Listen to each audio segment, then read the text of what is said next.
കർത്താവ് എല്ലാവരെയും സ്നേഹിക്കുന്നുണ്ട്. നമ്മളെ മാത്രമല്ല കർത്താവ് സ്നേഹിക്കുന്നത്. God loves everybody. എല്ലാവരെയും സ്നേഹിക്കുന്നുണ്ട്. എല്ലാവരെയും. അവൻ സൃഷ്ടി എന്ന നിലയിൽ എല്ലാ മനുഷ്യരെയും സ്നേഹിക്കുന്നുണ്ട്. അതുകൊണ്ടാണ് അവൻ എല്ലാവരെയും സഹായിക്കുന്നത്. ദൈവത്തിന്റെ സ്നേഹത്തിന്റെ ഒരു പ്രത്യേകതയാണ്. ദൈവം വിശ്വാസികൾക്ക് മാത്രമായിട്ട് മഴ പെയ്ച്ചു കൊടുക്കുന്നില്ല. അവൻ എന്ത് ചെയ്യുന്നു? എല്ലാവർക്കും, ദുഷ്ടന്മാരുടെ മേൽ പോലും അവൻ എന്ത് ചെയ്യുന്നു? മഴ പെയ്യിക്കുന്ന ദൈവമാണ്. കാരണം ദൈവം എല്ലാവരെയും സ്നേഹിക്കുന്നുണ്ട്. കർത്താവ് എല്ലാവരെയും സ്നേഹിക്കുന്നുണ്ട്. കർത്താവ് ഭൂമിയിലായിരുന്നപ്പോൾ അനേക രോഗികളെ അവൻ സൗഖ്യമാക്കി. നീ എന്നെ സ്വീകരിക്കുമോ, എന്റെ പിന്നാലെ വരുമോന്നൊന്നും ചോദിച്ചിട്ട് പോലും അല്ല സൗഖ്യമാക്കിയത്. നമ്മളൊക്കെ ആണെങ്കിൽ പറയും, ഞങ്ങളുടെ യോഗത്തിന് വരികയാണെങ്കിൽ പ്രാർത്ഥിക്കാമെന്ന് പറയും. രോഗസൗഖ്യമായാൽ ഞങ്ങളുടെ കൂടെ വരുമോ എന്നൊക്കെ ചോദിക്കുന്നത് തെറ്റൊന്നുമല്ല. അവർക്ക് നിത്യജീവനെക്കുറിച്ച് അവർക്ക് മനസ്സിലാക്കി കൊടുക്കണം. പക്ഷേ എന്റെ അടുത്ത് ആര് വന്നാലും ഞാൻ പ്രാർത്ഥിക്കും. വിശ്വാസി വന്നാലും അവിശ്വാസി വന്നാലും ഞാൻ അവർക്ക് വേണ്ടി പ്രാർത്ഥിക്കും. കാര്യം കർത്താവ് ഭൂമിയിലായിരുന്നപ്പോൾ അവന്റെ സന്നിധിയിൽ അടുത്ത് ആവലാതിയുമായി വന്ന, പ്രയാസവുമായി വന്ന എല്ലാവരെയും അവൻ സ്നേഹിച്ചു. എല്ലാവരെയും സ്നേഹിച്ചു. നമ്മളും അതുപോലെ തന്നെ എല്ലാവരെയും സ്നേഹിക്കാൻ പഠിക്കണം. എല്ലാവരെയും. എന്നാൽ അവരെ അങ്ങനെ വിട്ടുകളയാനല്ല. കാരണം അതൊരു താൽക്കാലിക സൗഖ്യം മാത്രമാണ്. നമ്മൾ യഥാർത്ഥത്തിൽ അവരെ സ്നേഹിക്കുന്നെങ്കിൽ അവരുടെ പുറകെ നടന്ന് നിത്യജീവനെ കുറിച്ച് നമ്മൾ പറയും. അത് വേറെ കാര്യം. ഞാൻ പറഞ്ഞ മനസ്സിലാക്കണം. പക്ഷേ യേശു സൗഖ്യമാക്കി എല്ലാവരും ഒന്നും യേശുവിന്റെ പിന്നാലെ പോയില്ല. ആയിരക്കണക്കിന് ആളുകളെ അവൻ സൗഖ്യമാക്കി. അതിന് എത്ര പേര് കർത്താവിനെ അനുഗമിച്ചു? ഇനി മറ്റൊരു കാര്യം, യേശുവിനെ അനുഗമിച്ച ശിഷ്യന്മാരെ ആരെയും അവൻ സൗഖ്യമാക്കിയതായിട്ടും കാണുന്നില്ല. അപ്പൊ സൗഖ്യം കിട്ടിയവനെല്ലാം തിരിച്ചു പോവുകയും ചെയ്തു. അല്ല, ശരിക്കും ഒന്ന് ആലോചിച്ച് കഴിഞ്ഞാൽ അങ്ങനെയാണ് പലപ്പോഴും സംഭവിക്കുന്നത്, ഇല്ലേ? പലപ്പോഴും സംഭവിക്കുന്ന കാര്യം ഇതാണ്. കാര്യം എന്തെങ്കിലും കിട്ടാൻ വേണ്ടി വരുന്നവൻ ഒന്നുകിൽ കിട്ടി കഴിയുമ്പം പോകും, അല്ലെങ്കിൽ കിട്ടിയില്ലെന്നും പറഞ്ഞു പോകും.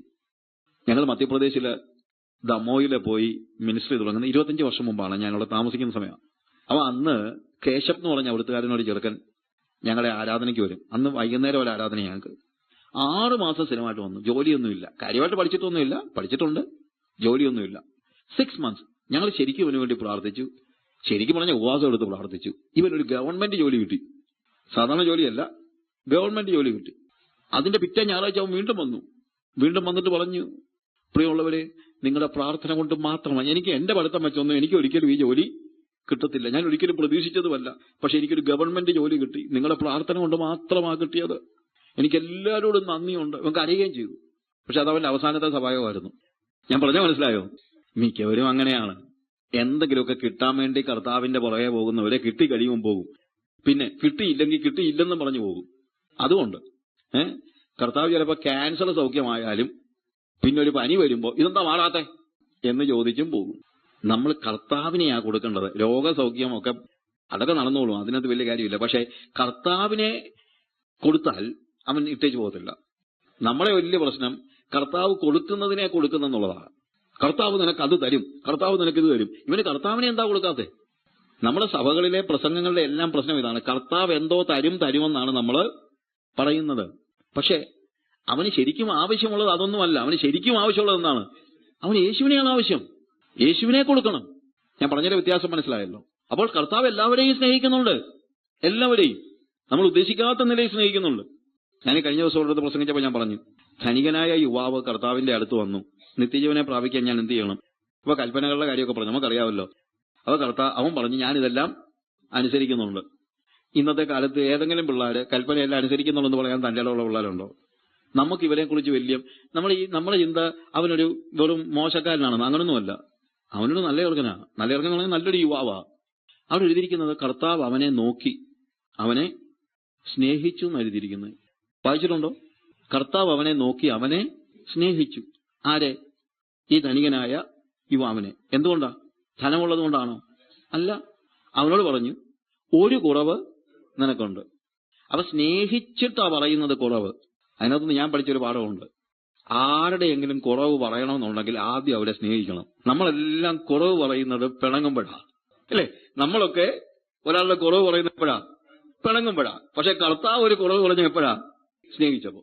അപ്പൊ നമ്മൾ ആരുടെയെങ്കിലും കുറവ് പറയുമ്പോൾ ആലോചിക്കണം, അത് സ്നേഹത്തിൽ നിന്നാണോ ദേഷ്യത്തിൽ നിന്നാണോ എന്നുള്ളത് ആലോചിക്കണം. ഇതൊക്കെ നമ്മുടെ ക്യാരക്ടർ കർത്താവിനെ പോലെ ആകണമെങ്കിൽ ഇങ്ങനെയൊക്കെ വേണം. ഹല്ലേലൂയ. എന്നിട്ട് അവനോട് പറഞ്ഞു, ഞാൻ പറഞ്ഞു അവനെ സ്നേഹിക്കുന്നു പറഞ്ഞതിനത്തെ കാര്യം പറയാം. ഒരു കുറവ് നിനക്കുണ്ട്, നീ നിനക്കുള്ളത് വിറ്റ് ദരിദ്രർക്ക് കൊടുക്കുക.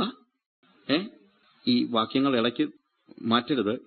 എന്നാൽ നിനക്ക് സ്വർഗത്തിൽ നിക്ഷേപം ഉണ്ടാകും, പിന്നെ വന്ന് എന്നെ അനുഗമിക്കുക. അപ്പൊ നമ്മൾ ശരിക്കും ഇത് വായിക്കുമ്പോൾ, ഞാനാണെങ്കിലും ആദ്യം വായിച്ചപ്പോൾ ഞാൻ ചിന്തിച്ചത്, കർത്താവിന് ഈ ദരിദ്രരെ കുറിച്ചൊക്കെ എന്തോരം കരുണയല്ലേ.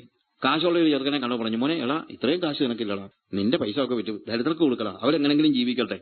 അപ്പൊ ദരിദ്രരോടുള്ള ഒരു കരുണ കർത്താവിനുണ്ട്. ഇതാണ് ഞാൻ എന്റെ മനസ്സിൽ ആദ്യം വന്നത്. ദരിദ്രരോട് കർത്താവിന് കരുണയുണ്ടത് വേറെ കാര്യം. പക്ഷെ വായിച്ചു വന്നപ്പോഴല്ലേ മനസ്സിലായത്, കർത്താവ് ദരിദ്രരെ ഓർത്തല്ല ഇത് പറയുന്നത്, ഇവനെ ഓർത്താ. എന്നാന്നറിയാമോ? ഇവനോട് പറയാ, മോനെ ഒരു കുറവ് നിനക്കുണ്ട്. ഞാൻ നിന്നെ നോക്കിയപ്പോ ഭൂമി നിനക്ക് ഇഷ്ടം പോലെ കാശൊക്കെ ഉണ്ട്, ഇവിടെ സ്വർഗത്തിൽ നിനക്ക് ഒന്നുമില്ലല്ലോടാ. ഇങ്ങനെ പോയി കഴിഞ്ഞ് നീ വല്ല വിധനെ അവളെ ചെന്നാൽ തന്നെ എങ്ങനെ ജീവിക്കും? നീ നിനക്കുള്ളത് വിറ്റ് ദരിദ്രർക്ക് കൊടുക്കുക, എന്നാൽ സ്വർഗത്തിൽ നിനക്ക് നിക്ഷേപം ഉണ്ടാകും. അപ്പൊ കർത്താവ് ഇത് പറയുന്നത് ദരിദ്രരെ ഓർത്തിട്ടല്ല, ഈ ചെറുക്കനെ ഓർത്താ. ഞാൻ പറഞ്ഞ മനസ്സിലായോ? മനസ്സിലാകുന്നുണ്ടോ പറയുന്നത്? അപ്പൊ കർത്താവ് അവനെ സ്നേഹിക്കുക. God loves everybody. ധനികനായ ഈ യുവാവിനെ കർത്താവ് സ്നേഹിച്ചു. എന്നിട്ട് പറയാണ്, നിനക്കൊരു കുറവുണ്ട്. എന്താ കുറവ്? എന്താ കുറവ്? സ്വർഗത്തിൽ നിനക്കൊന്നും ഇല്ല. പെട്ടെന്ന് വായിക്കുമ്പോൾ നമുക്ക് അത് തോന്നത്തില്ലല്ലേ? ഒരു കുറവ് നിനക്കുണ്ട്. എന്താ കുറവ്? സ്വർഗത്തിലൊന്നുമില്ല മക്കളെ നിനക്ക്. അതുകൊണ്ട് നീ എന്ത് ചെയ്യ്, വല്ല വിധേനെ സ്വർഗത്തിൽ വല്ലതും ഉണ്ടാക്കാൻ നോക്ക്. സ്വർഗത്തിൽ വല്ലതും ഉണ്ടാകണമെങ്കിൽ നീ നിനക്കുള്ളത് വിറ്റ് ദരിദ്രർക്ക് കൊടുക്കുക. അപ്പോൾ നിനക്ക് സ്വർഗത്തിൽ നിക്ഷേപം ഉണ്ടാകും. പിന്നെ വന്ന് എന്നെ അനുഗമിക്കുക. ദരിദ്രർക്ക് വല്ലതും കൊടുത്തു കഴിഞ്ഞാൽ എല്ലാം കഴിഞ്ഞെന്നില്ല. ദരിദ്രർക്ക് കൊടുക്കുകയും വേണം. ചിലർ പറയുന്നത് അവൻ ഒത്തിരി ദാനധർമ്മങ്ങളൊക്കെ ചെയ്യുന്ന ആളാ, നല്ല കാര്യം. പക്ഷെ അതുകൊണ്ട് മാത്രം കാര്യമായില്ല. പിന്നെ വന്ന് എന്നെ അനുഗമിക്കുക. യേശുവിനെ അനുഗമിക്കുക എന്ന് പറയുന്നതിനകത്തുള്ള ഒഴിവ് കഴിവില്ല. യേശുവിനെ അനുഗമിക്കുന്നതിന് പകരമല്ല ദാനധർമ്മങ്ങൾ. ദാനധർമ്മങ്ങൾ അനിവാര്യമാണ്, പക്ഷേ യേശുവിനെ അനുഗമിക്കുന്നതിന് പകരമല്ല ദാനധർമ്മങ്ങൾ എന്നുള്ളത് നമ്മൾ ആലോചിക്കണം, മനസ്സിലാക്കണം. അപ്പൊ കർത്താവ് നമ്മളെ സ്നേഹിക്കുന്നു, എല്ലാവരെയും സ്നേഹിക്കുന്നു. അവൻ പാപികളെയും സ്നേഹിക്കുന്നു. അവൻ പാപികളെ മാത്രമല്ല, നീതിമാന്മാരോടെല്ലാം അവന് ദേഷ്യമാണെന്ന് നമ്മൾ ചിന്തിക്കരുത്. നീതിമാന്മാരോടും അവന് സ്നേഹമുണ്ട്. നീതിമാന്മാരോടും അവന് സ്നേഹമുണ്ട്. 99 ആളുകളെ വിട്ട് ഒരു ആളിനെ തിരക്കിപ്പോയി കർത്താവ്. ശരിയാണ്. അവൻ ആ 99 ആളുകളെ കുറിച്ച് പറയുന്നത് മാനസാന്തരം ആവശ്യമില്ലാത്ത 99 ആളുകൾ. യേശുവിന് ഞാൻ ചിലപ്പോൾ ആലോചിക്കുന്നു, ഈ 99 ഈ ആലയിൽ ഇട്ടേച്ച് ഇവൻ ഈ ഒരെണ്ണത്തിനെ തിരക്കി പോയില്ലേ? അപ്പൊ ഈ 99 കുറിച്ച് ഒരു വിചാരവും ഇല്ലയോ കർത്താവിന്? അതല്ല കർത്താവ് പറയുന്നത്, അവന്മാരവിടെ കിടന്നോളും. മനസ്സിലായില്ലേ? അപ്പൊ ഈ ആട് മുഴുവൻ നഷ്ടപ്പെടണമെന്ന് കർത്താവിന് ആഗ്രഹമൊന്നും ഇല്ല. പക്ഷേ നഷ്ടപ്പെട്ടു പോയ ആടിനെ കുറിച്ച് അവന് കരുതലുണ്ട്. അവൻ നീതിമാന്മാരെ കുറിച്ചും യേശുവിന് കരുതലുണ്ട്. പരീശന്മാരെ കുറിച്ചും യേശുവിന് കരുതലുണ്ട്. കരുതലുണ്ടെന്നേ ഉള്ളൂ, അംഗീകരിച്ചെന്നില്ല. ഇല്ല, കരുതലും അംഗീകരണവും രണ്ടും രണ്ടാണ്. എനിക്ക് സ്നേഹമുള്ള എത്ര പേരുണ്ട്, അവരെ മുഴുവൻ എനിക്ക് അംഗീകരിക്കാൻ പറ്റുമോ? സ്നേഹം വേറെ, അംഗീകരിക്കുന്നത് വേറെ. You understand the difference? അപ്പൊ കർത്താവ് എല്ലാവരെയും സ്നേഹിച്ചു. എന്നാൽ തനിക്കുള്ളവരെ, ലോകത്തിൽ തനിക്കുള്ളവരെ സ്നേഹിച്ചതുപോലെ അവസാനത്തോളം അവരെ സ്നേഹിച്ചു. യേശുവിന്റെ സ്നേഹത്തിന്റെ പ്രത്യേകത ഇതാണ്, അത് ഇടയ്ക്ക് മുറിഞ്ഞു പോകുന്നതായ സ്നേഹം അല്ല. അവന്റെ സ്നേഹം നിലനിൽക്കുന്നതായ ഇറ്റേണൽ ലവ്, അവന്റെ നിത്യ സ്നേഹമാണ്. യേശുവിന്റെ സ്നേഹത്തിന്റെ പ്രത്യേകതയാണ്, first of all it is eternal love. നിത്യമായ സ്നേഹമാണ്. ഒരിക്കൽ സ്നേഹിച്ചാൽ ഇടയ്ക്ക് അവന്റെ സ്നേഹം കളയുന്നില്ല. അവൻ എന്നും സ്നേഹിക്കുന്നുണ്ട്. ആദവനെയും ഹവ്വയെയും അവൻ സ്നേഹിച്ചു. എപ്പോൾ സ്നേഹിച്ചു? അവനെ അനുസരിച്ച് നടന്നപ്പോൾ മാത്രമല്ല. ഞാൻ ചിലപ്പോൾ ആലോചിക്കാറുണ്ട്, എല്ലാ ദിവസവും വൈകുന്നേരം ദൈവം ഇറങ്ങി വന്ന് അവരുടെ കൂടെ സമയം സ്പെൻഡ് ചെയ്യുന്നതിനകത്ത് എനിക്ക് വലിയ അത്ഭുതം തോന്നിയില്ല. കാര്യം ദൈവത്തിന്റെ സ്വരൂപത്തിലും സാദൃശ്യത്തിലും സൃഷ്ടിക്കപ്പെട്ട വിശുദ്ധരായ ആദവനെയും ഹവ്വയെയും ഒരുമിച്ച് കൂടി ദൈവ സംസർഗത്തിൽ അവർ വൈകുന്നേരങ്ങൾ ചെലവഴിച്ചു. കർത്താവ് ഇറങ്ങി വരുന്നു. എനിക്ക് വലിയ അത്ഭുതം തോന്നിയിട്ടില്ല. പക്ഷേ പാപം ചെയ്ത അന്ന് രാത്രിയിലും ആരിറങ്ങി വന്നു? ദൈവം ഇറങ്ങി വന്നു. അതാണ് ദൈവസ്നേഹത്തിന്റെ പ്രത്യേകത. അതാണ് യേശുവിന്റെ സ്നേഹത്തിന്റെ പ്രത്യേകത. കർത്താവിന്റെ സ്നേഹത്തിന്റെ പ്രത്യേകത എന്താണ്? അത് ഇടയ്ക്ക് വെച്ച് മുറിഞ്ഞു പോകുന്ന സ്നേഹമല്ല. നമ്മൾ യേശുവിനെ, ആദമിനെ ഹവ്വയെയും ദൈവം ഓടിച്ചു വിട്ടതല്ല, അവര് ഓടിപ്പോയതാ. പാപം ചെയ്തു കഴിഞ്ഞപ്പോൾ അവരെന്ത് ചെയ്തു? കർത്താവിന്റെ ശബ്ദം കേട്ടപ്പോൾ അവര്, ആദം പറയുന്നതാണ്, തോട്ടത്തിൽ നിന്റെ ഒച്ച കേട്ടു ഞാൻ ഭയപ്പെട്ടു, ഞാൻ നഗ്നനാകൊണ്ട് ഞാൻ ഭയപ്പെട്ടു, ഞാൻ ഓടിപ്പോയി, ഒളിച്ചു. ആരാ അത് ചെയ്തത്? മനുഷ്യൻ തന്നെയാണ്. മനുഷ്യനാണ് ഓടിപ്പോകുന്നത്. ആ ഓടിപ്പോകുന്ന മനുഷ്യന്റെ പിന്നാലെ തേടി വരുന്നതാണ് ദൈവത്തിന്റെ സ്നേഹം. നമ്മളൊക്കെ ദൈവത്തെ തേടി ചെന്നപ്പോഴല്ലല്ലോ കർത്താവ് നമ്മളെ സ്നേഹിച്ചതല്ല. നമ്മൾ ദൈവത്തിൽ നിന്ന് ഓടിപ്പോയപ്പോഴും അവൻ നമ്മുടെ പുറകെ വന്ന് നമ്മളെ സ്നേഹിച്ചു. പാപം ചെയ്ത മനുഷ്യന്റെ പിന്നാലെയും ദൈവം പോകുന്നുണ്ട്. പഴയ നിയമത്തിലുടനീളം നമ്മൾ കാണുന്നത് പാപം ചെയ്ത ജനതയുടെ പിന്നാലെ നടന്ന് മാനസാന്തരപ്പെടുവാൻ ദൈവം തന്റെ ദൂതന്മാരെ അല്ലെങ്കിൽ പ്രവാചകന്മാരെ അയക്കുകയാണ്. കം ബാക്ക്, മടങ്ങിവാ. പക്ഷെ മനുഷ്യൻ പിന്നെ ഓടിപ്പോവുക. അങ്ങനെ ഓടിപ്പോകുന്ന മനുഷ്യനെ ബൈപ്പാസ് ചെയ്ത്, നമ്മൾ ഓടുന്ന ഒരാളെ ബൈപ്പാസ് ചെയ്ത് പോലും ബൈപ്പാസ് ചെയ്ത് കാൽവറി ക്രൂശിൽ ചെന്ന് നിന്നിട്ട് ക്രൂശിൽ കിടന്നുകൊണ്ട് തിരിഞ്ഞു നിന്ന് ദൈവം പറയാണ്, സ്റ്റിൽ ഐ ലവ് യു. അതാണ് കർത്താവിന്റെ സ്നേഹത്തിന്റെ പ്രത്യേകത. യേശു പറയാ, yes, I love them, I love everybody, I love the people whom God has given me. ദൈവം എനിക്ക് തന്നിട്ടുള്ളവരെ ഞാൻ സ്നേഹിക്കുന്നു. എപ്പോൾ വരെ? എല്ലായ്പ്പോഴും സ്നേഹിക്കുന്നു. അവന്റെ സ്നേഹം നിത്യമായ സ്നേഹമാണ്. അവനാണ് ആദ്യം സ്നേഹിച്ചത്. നമ്മൾ 1 യോഹന്നാന്റെ ലേഖനം വായിക്കുമ്പോൾ ചില വാക്യങ്ങൾ മാത്രം ഞാനൊന്ന് വായിക്കാം. അതിന്റെ 4-ാം അധ്യായത്തിന്റെ 19-ാമത്തെ വാക്യത്തിൽ നമ്മൾ കാണുന്നത്, അവൻ ആദ്യം നമ്മെ സ്നേഹിച്ചത് കൊണ്ട് നാം സ്നേഹിക്കുന്നു. ആദ്യം ആരാ സ്നേഹിച്ചത്? അവനാ സ്നേഹിച്ചത്. First he loved us. We love because he first loved us. അവൻ നമ്മളെ സ്നേഹിച്ചു. He loved us. അവന്റെ സ്നേഹമാണ് തുടക്കം. സ്നേഹത്തിന്റെ തുടക്കം നമ്മളിൽ നിന്നല്ല. സ്നേഹത്തിന്റെ തുടക്കം ആരിൽ നിന്നാണ്? യേശുവിൽ നിന്നാണ്, കർത്താവിൽ നിന്നാണ്. അത് നമ്മൾ മനസ്സിലാക്കണം. അവന്റെ സ്നേഹം അൺകണ്ടീഷണലാണ്. അതായത് സ്നേഹിച്ചപ്പോൾ സ്നേഹിച്ചതല്ല അവന്റെ സ്നേഹം. നമ്മൾ സ്നേഹിക്കാതിരുന്നപ്പോഴും അവൻ സ്നേഹിച്ചു, നിത്യമായി സ്നേഹിച്ചു.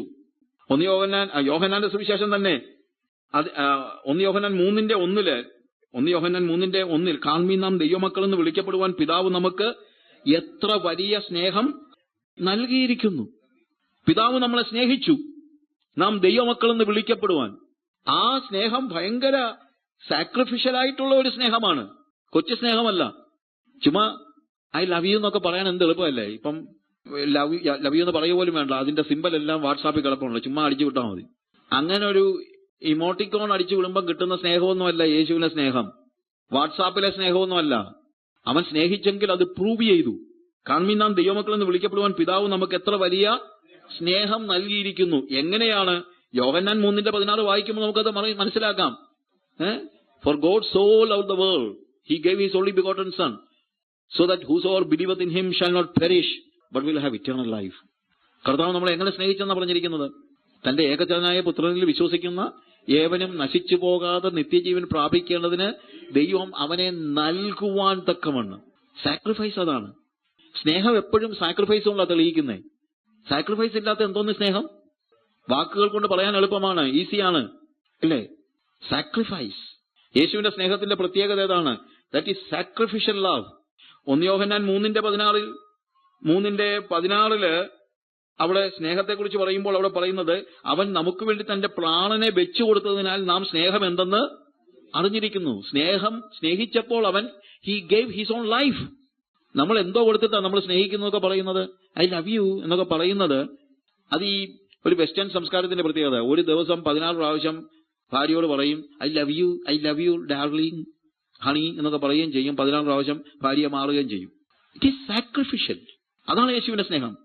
ഞാനിതൊക്കെ പറയുന്നത് എന്താണെന്ന് വെച്ച് കഴിഞ്ഞാൽ, ഈ സ്നേഹം കൊണ്ടാണ് കർത്താവ് നമ്മളോട് പറയുന്നത്, ഞാൻ നിങ്ങളെ സ്നേഹിച്ചതുപോലെ നിങ്ങൾ അന്യോന്യം സ്നേഹിപ്പിൻ. അപ്പൊ ഈ യേശുവിന്റെ സ്നേഹം എന്താണെന്ന് പഠിച്ചെങ്കിലല്ല അതുപോലെ നമുക്ക് സ്നേഹിക്കാൻ പറ്റുള്ളൂ. You understand the difference? ആ വ്യത്യാസം മനസ്സിലാക്കണം. അതുകൊണ്ടാണ് ഞാനിതൊക്കെ വിശദമായിട്ട് പറയുന്നത്. നമ്മൾ യേശുവിന്റെ സ്നേഹം ഒന്ന് മനസ്സിലാക്കുക. Love is always sacrificial. Without sacrifice there is no love. Love always give, hate always take. God loves the world and he gave. God loved the world and he gave his only begotten son. Satan hates you and he takes your life. പിശാച് വെറുക്കുന്നവനും വെറുക്കുമ്പോൾ വെറുപ്പ് എല്ലായ്പ്പോഴും എടുക്കുകയാണ്, സ്നേഹം എപ്പോഴും കൊടുക്കുകയാണ്. ദൈവം നമ്മെ സ്നേഹിച്ചു, അപ്പോൾ ദൈവം നമുക്ക് തന്നു. നമ്മൾ സ്നേഹിക്കുമ്പോൾ കൊടുക്കുന്നവരായിരിക്കണം. അല്ലാത്ത സ്നേഹത്തിനകത്ത് അർത്ഥമുണ്ടാകുന്നില്ല. It is sacrificial love. നമ്മൾ എഫെസി ലേഖനം അതിന്റെ 5-ാമത്തെ അധ്യായം 2-ാമത്തെ വാക്യം, ക്രിസ്തുവും നിങ്ങളെ സ്നേഹിച്ച് നമുക്ക് വേണ്ടി തന്നെത്താൻ ദൈവത്തിന് സൗരഭ്യവാസനയായ വഴിപാടും യാഗവുമായി അർപ്പിച്ചതുപോലെ സ്നേഹത്തിൽ നടപ്പിൻ. അപ്പോൾ കർത്താവ് സ്നേഹിച്ചപ്പോൾ അവനൊരു യാഗമായി തീർന്നു, ഒരു വഴിപാടായി തീർന്നു, അർപ്പിച്ചു. ഇതൊക്കെ നമ്മൾ പഠിക്കുന്നത് എന്തിനു വേണ്ടിയാണ്? ഇങ്ങനെയുള്ള സ്നേഹമാണ് നമ്മൾ പഠിക്കേണ്ടത്. 1 യോഹന്നാന്റെ ലേഖനത്തിലേക്ക് വീണ്ടും നമ്മൾ വരുമ്പോൾ അതിന്റെ 4-ാം അധ്യായത്തിൽ അതിന്റെ 10-ാമത്തെ വാക്യം 10-ാമത്തെ വാക്യത്തിൽ കാണുന്നത്, നാം ദൈവത്തെ സ്നേഹിച്ചതല്ല, അവൻ നമ്മെ സ്നേഹിച്ച് തന്റെ പുത്രനെ നമ്മുടെ പാപങ്ങൾക്ക് പ്രായശ്ചിത്തമാകുവാൻ അയച്ചത് തന്നെ സാക്ഷാൽ സ്നേഹമാകുന്നു. ഈ വാക്യങ്ങളൊക്കെ വായിച്ചു പോകുന്നതേ ഉള്ളൂ ഞാൻ. ഇത് ഓരോന്നും നമ്മൾ എത്ര മണിക്കൂർ ധ്യാനിച്ചാൽ പോലും തീരാത്തത്ര ആഴമുള്ള സ്നേഹമാണ്. അതിന്റെ തന്നെ 16-ാമത്തെ വാക്യം വായിക്കുമ്പോൾ അവിടെ നമ്മൾ കാണുന്നത്, ഇങ്ങനെ ദൈവത്തിന് നമ്മോടുള്ള സ്നേഹത്തെ നാം അറിഞ്ഞും വിശ്വസിച്ചും ഇരിക്കുന്നു. സ്നേഹം തന്നെ. God is love. God has love എന്നല്ല, ദൈവത്തിന് സ്നേഹം ഉണ്ടെന്നല്ല, ദൈവം സ്നേഹം ആകുന്നു. ദൈവത്തിന്റെ ബീയിങ് തന്നെ സ്നേഹമാണ്. അവൻ കരുണയുള്ളവനാണെന്ന് പറയാം, പക്ഷെ അതിനപ്പുറത്താണ് അവൻ സ്നേഹമാണ്. കാരണം സ്നേഹമല്ലാതെ മറ്റൊന്നും അവനില് ഇല്ല. ശിക്ഷിക്കുമ്പോൾ പോലും അവൻ സ്നേഹമാണ്.